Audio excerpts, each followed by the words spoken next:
Welcome back to Eliminate the Gap. It is so good that you all have joined us yet again.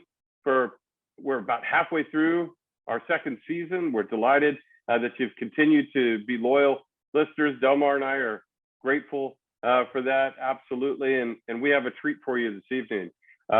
We are joined for this edition by Matthew Moheban, co-founder of 220 Leadership. And I can't wait for us to get into this conversation. But first, just welcome, Matthew.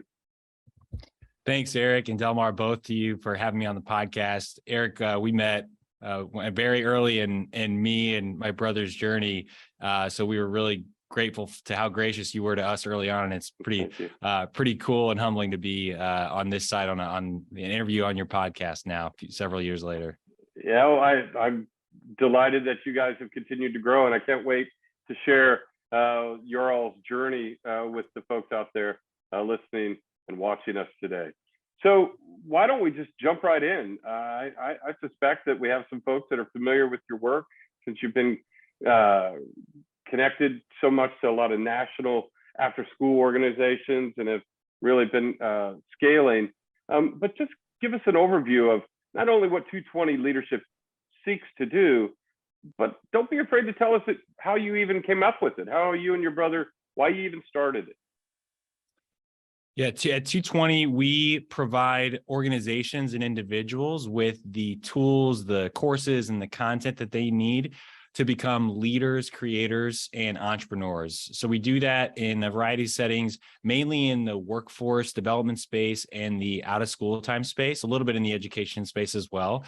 But the way we came up with it was really just a natural evolution of our journey, which means there were a lot of accidents along the way, but of course, but it really was just a natural extension of our experience growing up. So we were very fortunate growing up to have a lot of education happen outside of the classroom from great parents, from extended family, from chance teachers that we did get in the classroom, but maybe what we were learning wasn't necessarily part of the curriculum, coaches, mentors that we knew not everybody was getting, but that when we look back at our journey, were absolutely essential to us being able to get where we ultimately wanted to go, which was becoming entrepreneurs. We had that goal pretty early on, and there wasn't a lot in the school day that was flexible enough or was able to directly support that. So hence a lot of accidents, going through business school into banking and consulting for me and my brother, Joseph,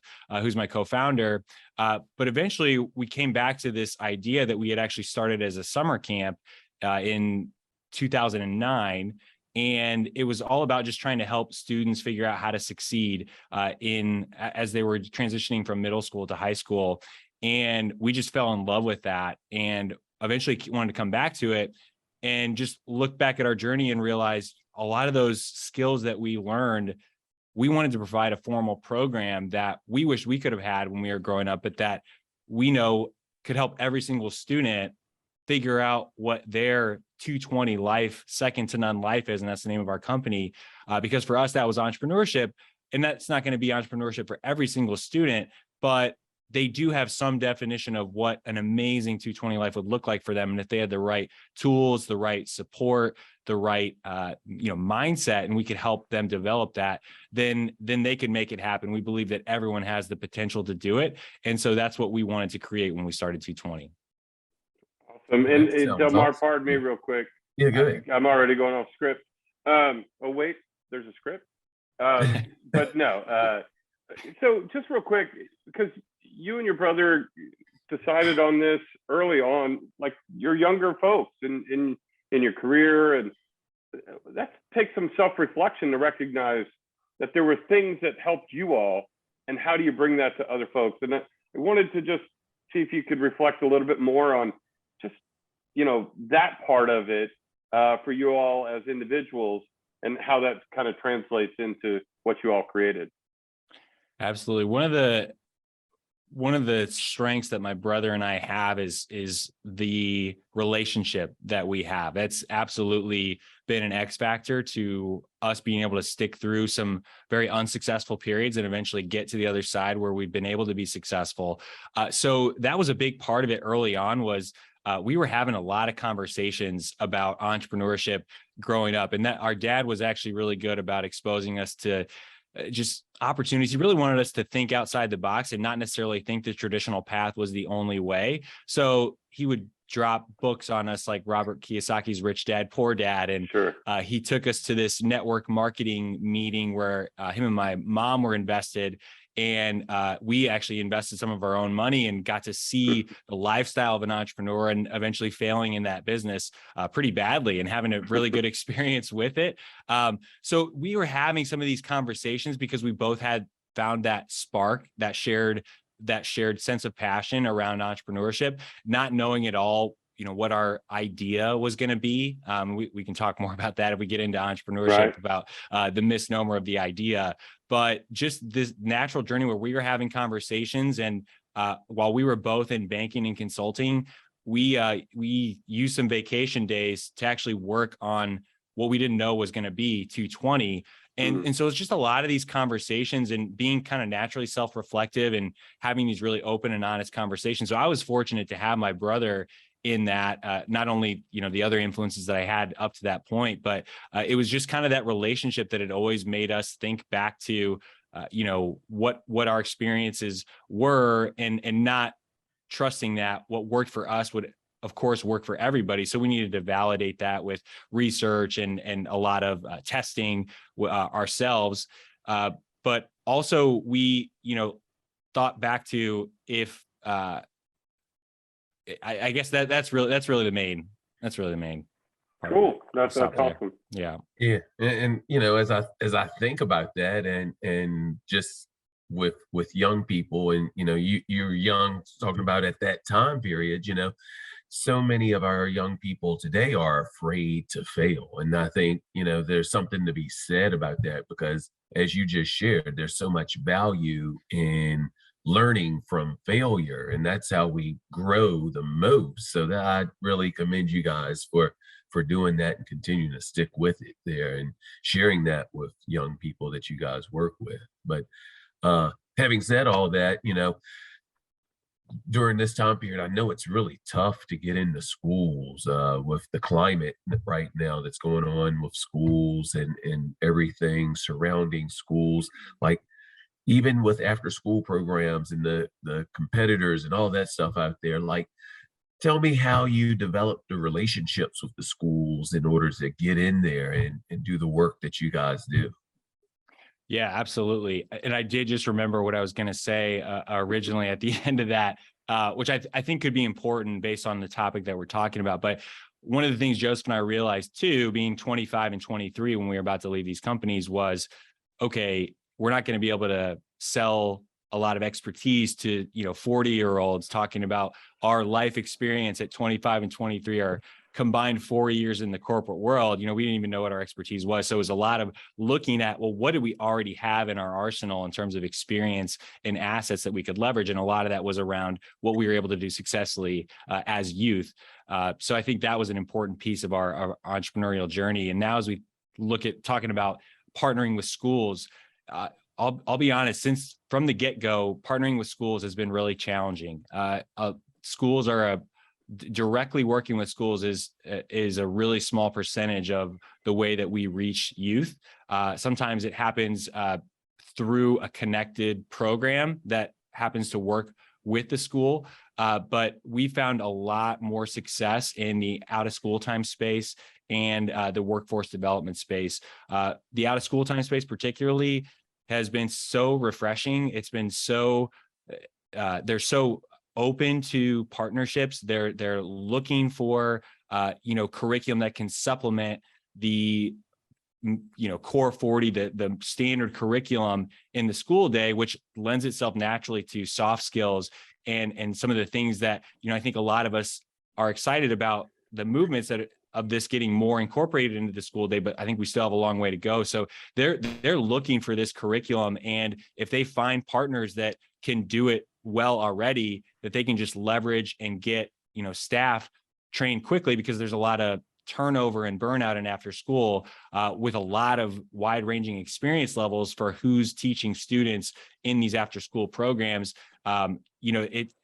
For someone who didn't really participate in after school growing up, I kind of always assumed that it was just daycare or babysitting. And what I've discovered was it's actually this incredibly rich world of dedicated professionals who are visionary and sometimes who have left education in order to be able to have a little bit more freedom to teach some of the skills that they want to teach. And so we've just found that incredibly refreshing and exciting for us to work with, local sites who want our curriculum. And then we've also been able to work with large, the after school networks in each state and run larger cohorts. So that's been exciting. And then on the workforce development side, we've also been able to provide our courses and curriculum as training for these youth who should by age be either in school or working, but they're not. And so the goal is to get them trained and back into education or back into the workforce. And through that, there are school partnerships that we're able to, use. And by that way, we get connected with the schools, which is awesome. And then we do work with some visionary charter schools and even a couple public schools where they're speaking our language. They're talking about creating an incredibly exciting future for their students, not really relying on the standard path, and just putting more student choice into the learning and incorporating things like entrepreneurship and just students following their passions, being able to have some choice over projects they work on. So that we hope to continue working with more and more schools, but I would say that to answer your question directly, we tried and struggled a little bit. And so when we did find a little bit more openness in after school and workforce, we doubled down.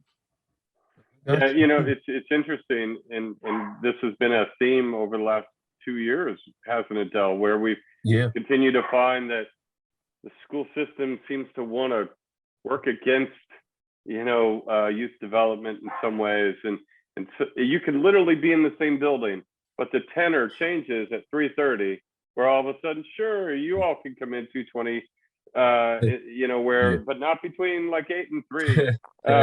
And it's just an interesting thing. Anyway, I just wanted to kind of reflect on that. Has been a consistent theme for us with folks that definitely has. Yeah. And you also mentioned something else, and I think across the nation, people are dealing with this. You talked about the burnout and just the lack of being able to fill positions across the board. Like, even with that, and even without that, like, what have you found to be the maximum number of students you can intake, and what's the process used for like being part of the program? What's exciting for us is we don't really have a limit on the number of students that we can support. It really depends on the organization that we work with, what their goals are, what their existing program structure, and what their instructor capacity support level is. And we have two different course options for each of our tracks, which are leadership, which is really about self-leadership, professionalism, which is professional communication through resume and interview skills, entrepreneurship, and personal finance skills. For each of those, we have two options. We have a synchronous option that can be taught live by a teacher or an after-school program director. And then we also have that same content available in an asynchronous model where students can take that independently with their own online accounts. So with the synchronous, it really depends on how many instructors do they have available to lead live sessions, and we can support that. On the online side, there really isn't a limit to how many students we can support. Right. So what's been exciting since the pandemic is being able to leverage that technology and help a lot of students. And some of the after school programs where there's a wait list, they've been able to offer this to some of those students who can't make it to the in-person after school programming because of instructor capacity.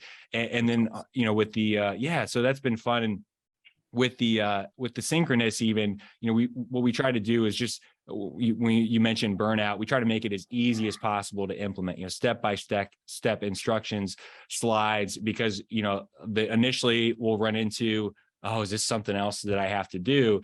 But we're always trying to line it up to some standards or some programming that they're already doing and show them, hey, we're just trying to make it easier for you. And oh, by the way, you're going to teach your students something pretty cool and really help them develop their life plan and work backwards and start working on it right now. So so that's been fun because we don't have too many limits in terms of the number of students we can impact. So we're continuing to just try to grow as much as we can and get these resources out there.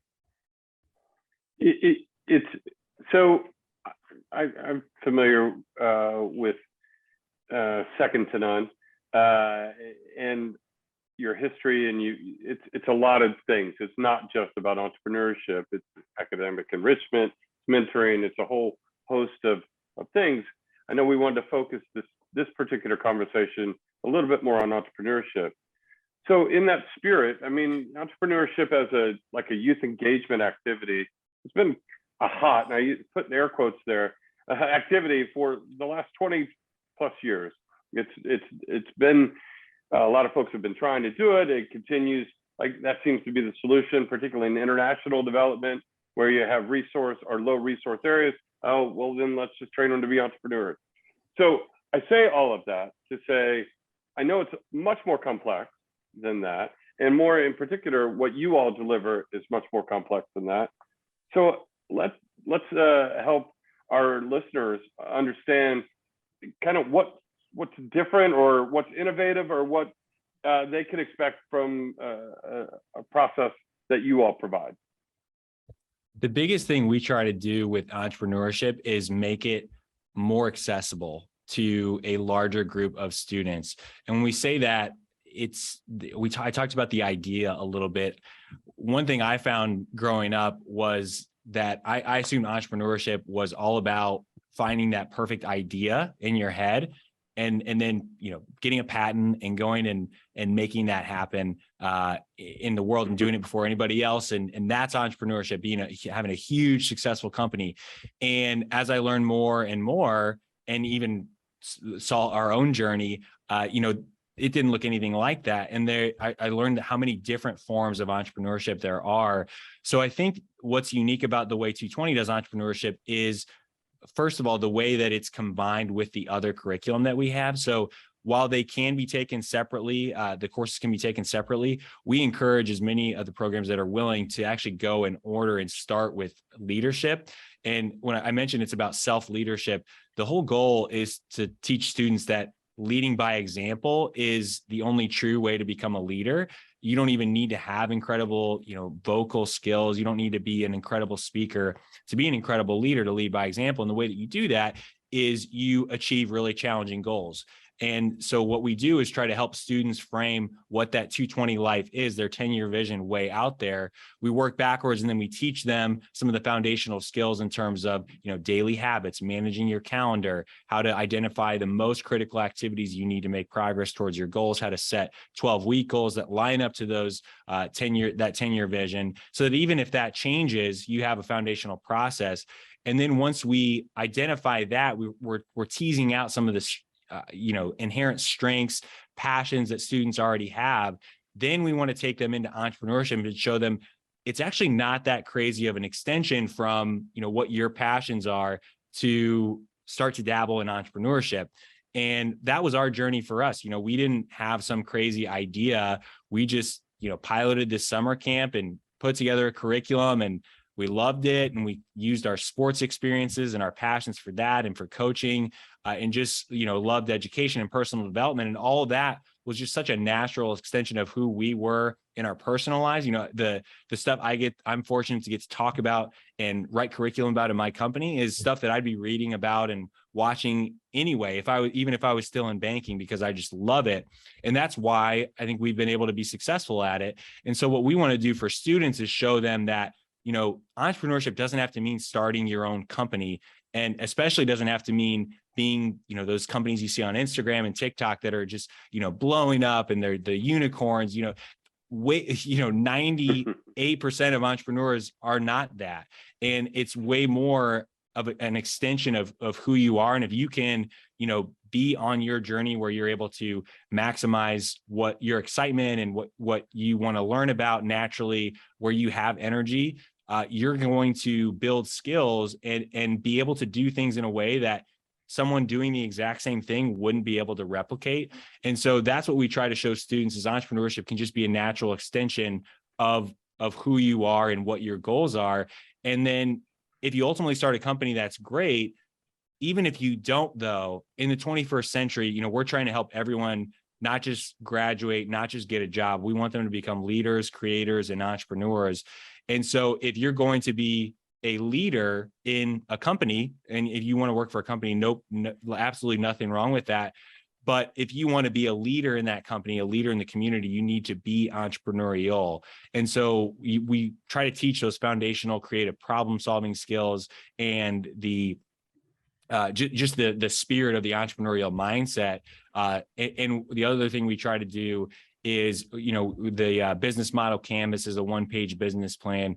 Our business plan is even simpler than that. And the reason is because as you all, I'm sure, know through entrepreneurship, and the entrepreneurs listening on this call, it's so iterative and changes so fast that, I think one of the most intimidating things growing up about business, and I learned this in business school, was the business plan that you have to create. And so we tried to create a one-on-one business plan for 220, for our one-on-one coaching business that was going to franchise all over the world and take off. And by the time I got, 3/4 of the way through, we decided we don't want to do that anymore. So we had already changed completely. Yeah. So it's really all about that accessibility, one, and then just showing students that by connecting your authentic self and your passions to, problems that you care about solving. And if you can just understand some of the basics about the entrepreneurial mindset, you can get pretty far. And if you want to take that all the way to starting your own company and growing that way, that's great. Otherwise, you're still going to be extremely valuable to the companies that you work for and the organizations that you're a part of and the communities you serve with that skill set. So many, I appreciate all of that you went through, and I'm glad that you really emphasized entrepreneurial mindset and differentiating between, just hanging out your own shingle and being your own boss. And as you said, there's all these different kinds of entrepreneurs. And in our work, particularly, well, not even just internationally, but the whole social entrepreneurship, social entrepreneur, that's about solving critical problems and those kinds of things, and starting nonprofit organizations and movements and things like that. But it all goes back to everything you just described, right? Critical thinking, problem solving, all these kinds of pieces. These are foundational, again, to be successful in whatever career you choose. So I appreciate kind of that description. It's helpful, again, for folks that are sitting there considering, trying to create a next widget to somebody that wants to do something around the environment or what have you. So anyway, I just wanted to kind of hammer that down even further for the folks listening in on this. Del, you got a last question for us here? Yeah, and actually, I'm going to, kind of piggyback off of a little bit of that and ask about, like, I work with kids every day, and so what type of advice or tips do you have? Because this is great stuff, and we all know it's great stuff, but there's a hook or a carrot or whatever you want to call it. Like, what do you say to the folks in regards to getting the kids to get that buy-in, I guess is really what I'm trying to ask there. Like, what do you do in regards to that? What types of strategies do you guys use to get the kids excited about a program like this? Yes, because you talked about time management. Like, kids, especially high school kids, they're like, time management. You know how it goes. So, like, what 100%. type of things are you using in terms of strategies around that? Yeah, absolutely. So we do our best to support the organizations that are going to engage with you. Sometimes there's someone who contracts us to work, and then there's someone beneath them, and then there's the instructors. And so sometimes those layers can create a little bit of a barrier where that instructor isn't necessarily as excited as we would like off the bat to sell the program. So sometimes there's some training that we need to do there to show instructors first, like our story, why we started this company, and then also what we're helping organizations do, and even sharing some of the impact that students are reporting after they take these courses. So we try to get instructors excited first. And then, if the instructors are excited, they can sell to the students. Sometimes we'll even come on and we'll do like a quick, live video when they're meeting, or we'll record one and use their name and just give them a little quick message about, why we started this and why we think it's important. So just giving them a little bit of a name to the face. But I think the thing that we found the most success in is the way that we design our courses and curriculum. So one of the things that we were frustrated by growing up is, again, we were fortunate to be in some leadership positions that allowed us, in our student organizations, that allowed us to participate in some leadership development programs or trainings for students. And they were always great, but we always pretty much left and forgot what they were about. And the reason was because they never took it to the level of, okay, yes, I agree with you that working well with others is an important concept, but how does that apply specifically to me? Why should I care about that? And so every single module that we make an emphasis to make sure that students, as part of their work to bring it home, they learn the concept, but then they're going to make a personalized plan in either, a workbook or a resume that they're going to use to apply for a job, an interview they're about to interview for, a company that they want to start, that they're going to work on with their teammates, or a budget that they're actually going to use to learn how to invest and save.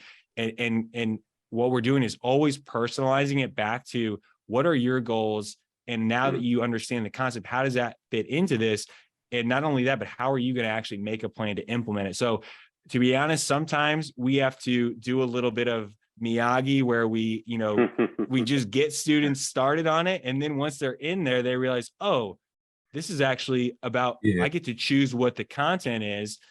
So this is actually relevant to me and exciting. And we even hear students say sometimes, wow, nobody's ever asked me this, or we don't normally get time to think about this stuff. So that's the main way that we do that, is try to make sure everything, we just are working on a new course about how to be a great employee in the workforce, and even apply that to freelancer and entrepreneurs. So we're talking about some of those general topics, like how to be a great listener, how to work well with others, but we're always bringing it back to, like, okay, which job did you pick for this course? And how is this going to help you succeed in this specific role? And let's even talk about specific situations you can expect to encounter. So it's always about helping students see the connection between what they're learning and how that applies to what they're actually excited about and what they care about. Interesting. Just a quick aside, I'm actually in the process of teaching a group of young people the 5 dysfunctions of a team.